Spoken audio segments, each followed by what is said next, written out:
Hi everybody and welcome to the UPMC Rooney Sports Complex. I'm Missi Matthews with Mike Prisuta. 3 OTAs are in the books. Week 2 will pick up after Memorial Day weekend. So we learned a few things, and I think we're going to start with the quarterbacks because we heard from Russell Wilson and Justin Fields this week. What did you learn? I learned that those guys were both pretty poised. I hadn't talked to either one of them before this week. Maybe interviewed Wilson one time after a game a long time ago. But it was interesting, Missy. Mike Tomlin characterized both guys as having been the franchise-like guy before. And not only that, but being willing to accept that. And I think, as Tomlin put it, wear that when they get out of their car in the morning. And I think you saw a little snippet of that both in how Russell Wilson and Justin Fields carried themselves out here this week and what they had to say to the media and how poised they were and how well thought out they were. They both looked right at home in front of the camera, didn't they?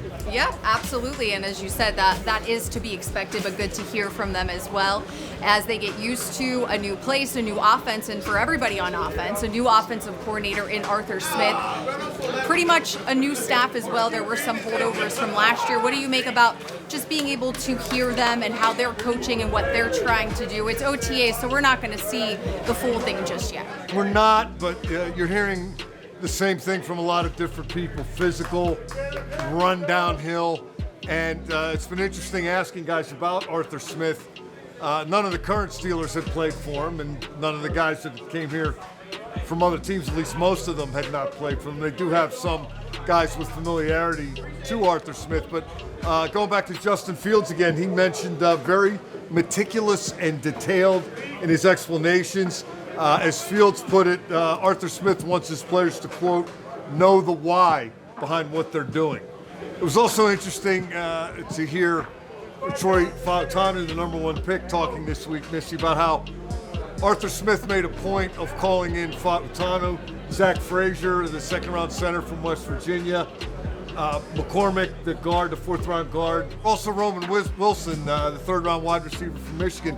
And as Fautanu explained it, Arthur Smith had a PowerPoint presentation, and the point that Smith was trying to make is the Steelers are going to be the most physical offense in the league. And Fautanu at least took that to mean that's the focus, that's the emphasis every day.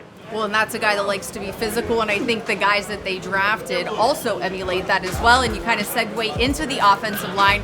I remember years ago we stood on this patio and talked about the summer of Shazier. Right in these same spots, I think. Right in the same spot, probably.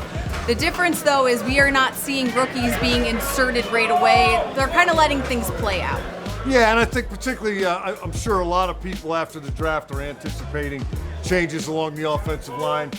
If that happens, it'll be training camp, right, when they put the pads on and they actually start hitting people. But I think, you see athleticism out here. Mike Tomlin and his coaches are finding out how quickly these guys are picking up what they're being taught, how well they retain it, and how well they apply it behind us.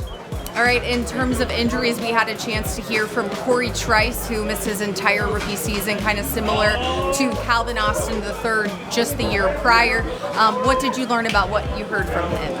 Well, I'll tell you, Missy, I don't know if I learned anything just yet, but maybe what's been confirmed is how interesting that cornerback position is. They have Joey Porter Jr.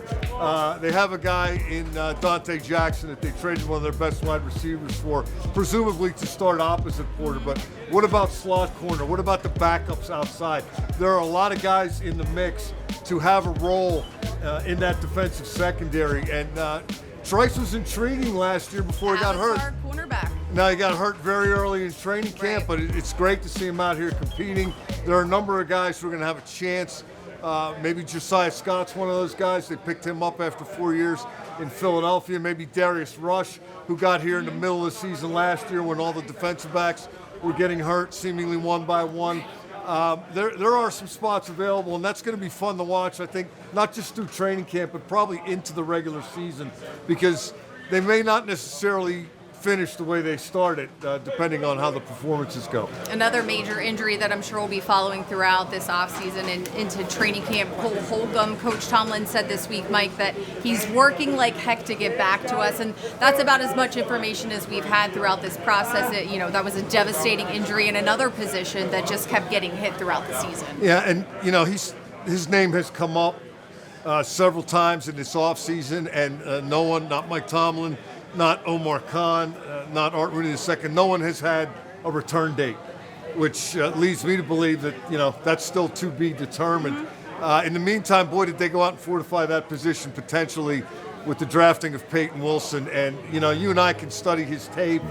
We can see him run a 4.43 at the Combine, but it doesn't do justice to watching him run around out here.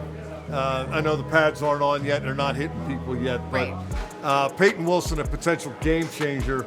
At an inside linebacker position, they thought they really had fortified last year until they started dropping like flies, just like the DBs. But really, Peyton Wilson's going to be a guy that I think a lot of people are going to be focused on as this process continues. All right, lots of excitement here on the South Side. Week 2, as we said, picks up next week. Thanks so much for joining us for this Sideline Report.